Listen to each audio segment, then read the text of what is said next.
C'est Madame Fama Diop, directrice de l'école de Kër Songo dans la commune de Ngoundiane. mën naa ne sabab bi c'est la motivation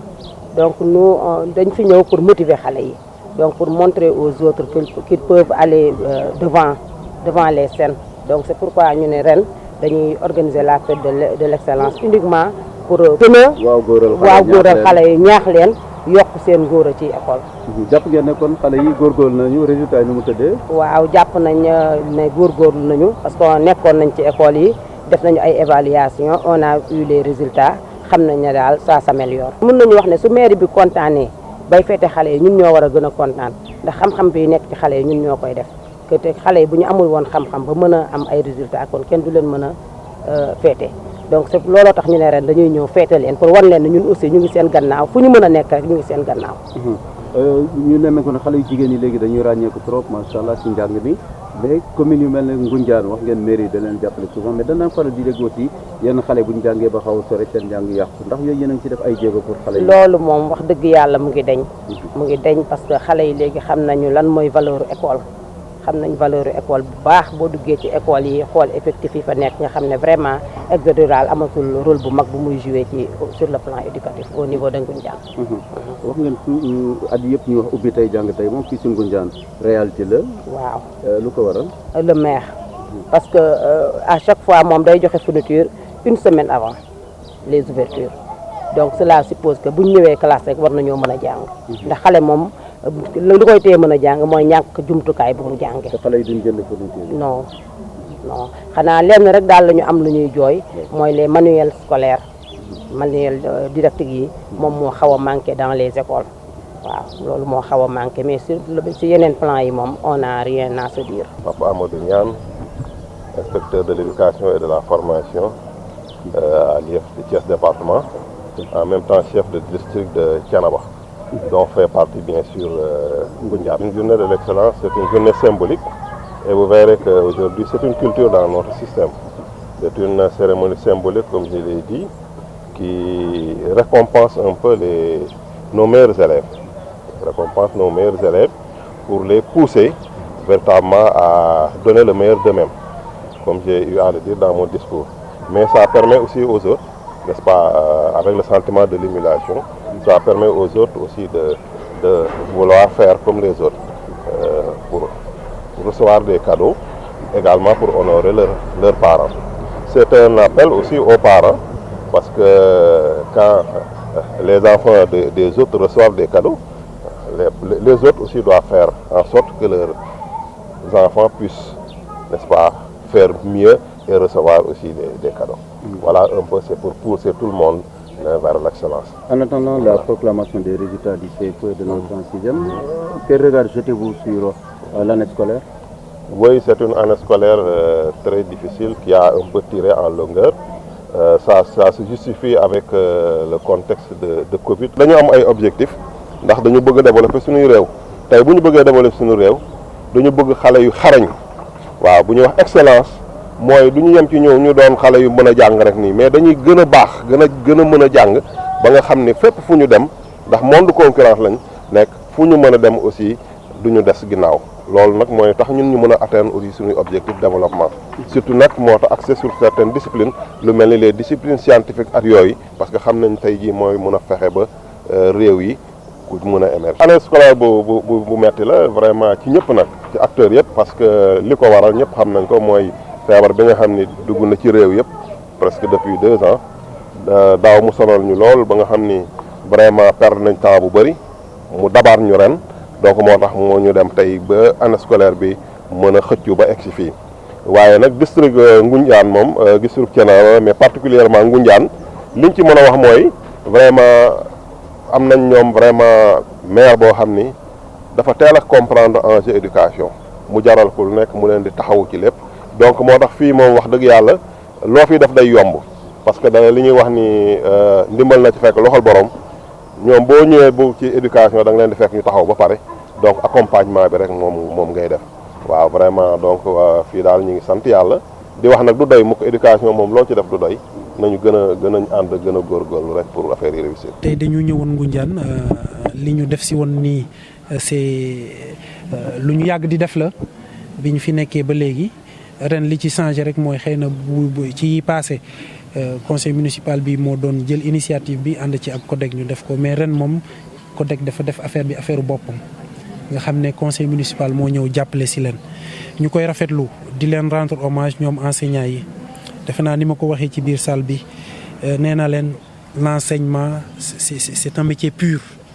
métier la boo xamante ne nee naa amul corruption nee naa leen nit mën na ma fekk sama bureau man pour une simple signature corrompre ma wala pour un simple visa mu corrompre ma mais jël sa xam-xam jox ko gone ci biir classe man gisuma foofu espace bu nit di mën a corrompre nit donc c'est un métier très propre boo xamante ne ku koy def bu séntu keneen fay la ku dul yàlla yàlla rek moo leen mën a fay ñu leen di rendre hommage aussi nos parents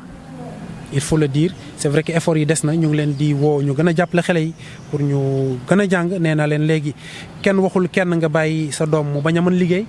man bëgg naa sama doom bu jigéen mën togg mën lépp comme man ni ma mën a béyee mën a def dem tool yëpp te malgré tout je suis resté l'intellectuel que je suis nii sama papa def ba ma mën loolu man jàng man noonu laa bëgg samay doom def noonu mais loolu laay invité aussi ñeneen ñu def ko sauf que nag xale bi dafa war a xam ban heure lay liggéey ak ban heure lay jàng loolu parents yi ñooñu ci mën a jàppale li des bon ñun ñëpp ñu def li ñuy wax boole suñu loxo union sacrée autour de l'éducation pour que défi yi nga xamante ne ëllëg moom la àdduna bi di imposer nit ñi défi yooyu ñu mën leen a relever à partir de Ngoundiane wax nga waxu exode rural bi léegi wax li nga xamante ne mooy percée bi xale yu jigéen yi def ci école yi léegi loolu comme ni mu amee fépp ci Sénégal noonu la amee Ngoundiane léegi xale yu jigéen yi ñoo ëpp ci classe yi boo demee ci résultats yi xale yu jigéen yi ñoo ci gën a fës ñooy gën a def résultats yu baax yi bon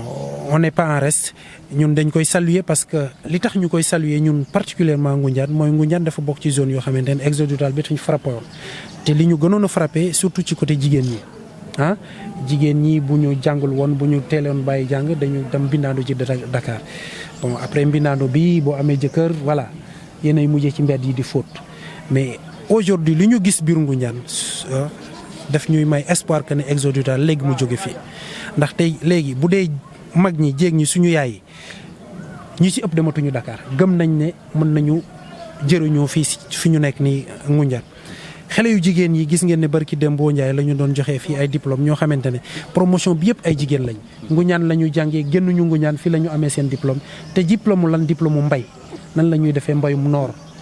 loolu c'est une fierté école yi aussi c'est pas ñi di am les résultats meilleurs di doon ay étudiants ëllëg du ñooñu ñooy dem di fóotaan ci mbedd yi ëllëg donc on est sur la bonne voie am nañu yaakaar ne fii ak ay at exode rural dinañu féete ginnaaw. c'est une tradition à Ngoundiane de fêter l'excellence.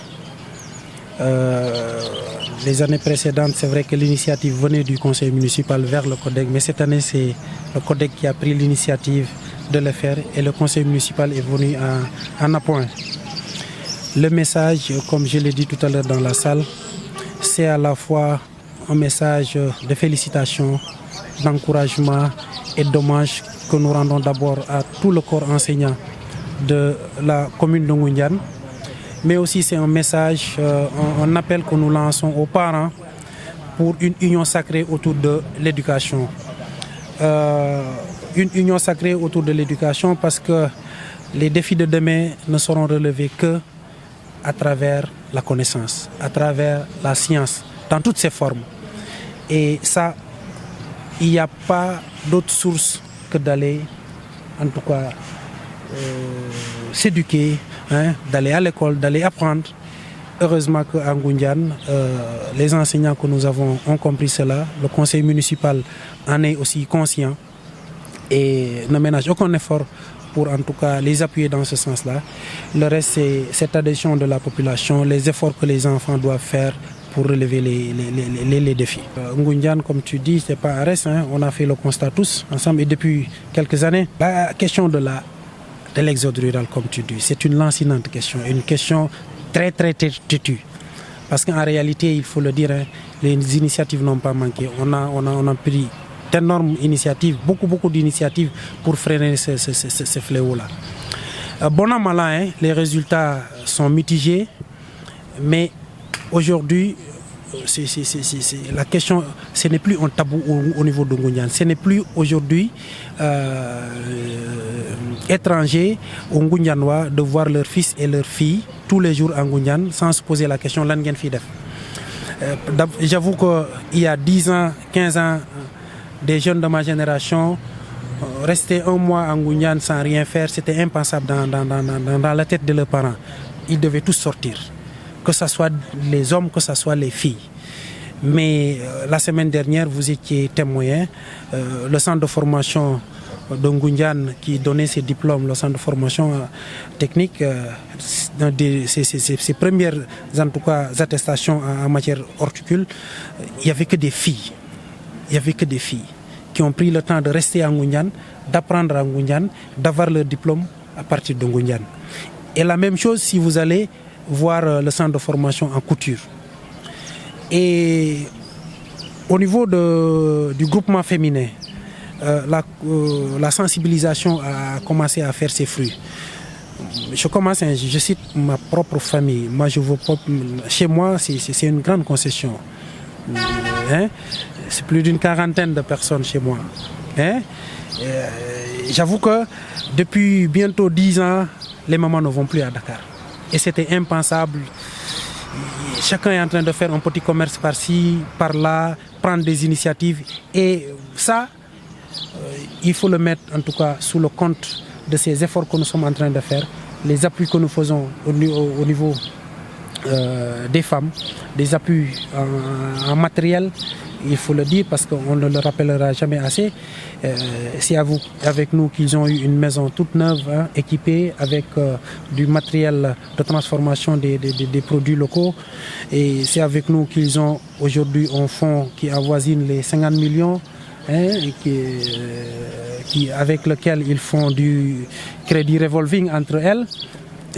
C'est avec nous qu'elles ont bénéficié de beaucoup de formations en matière de renforcement, de transformation des produits locaux, de fabrication de javel, de savon, etc., etc. En tout cas, pour dire l'esprit d'initiative, l'esprit entrepreneurial est en train de naître au niveau de Ngoundiane et nous espérons que ça va nous valoir des lendemains meilleurs en tout cas pour que cette question de l'exode rural puisse être définitivement réglée.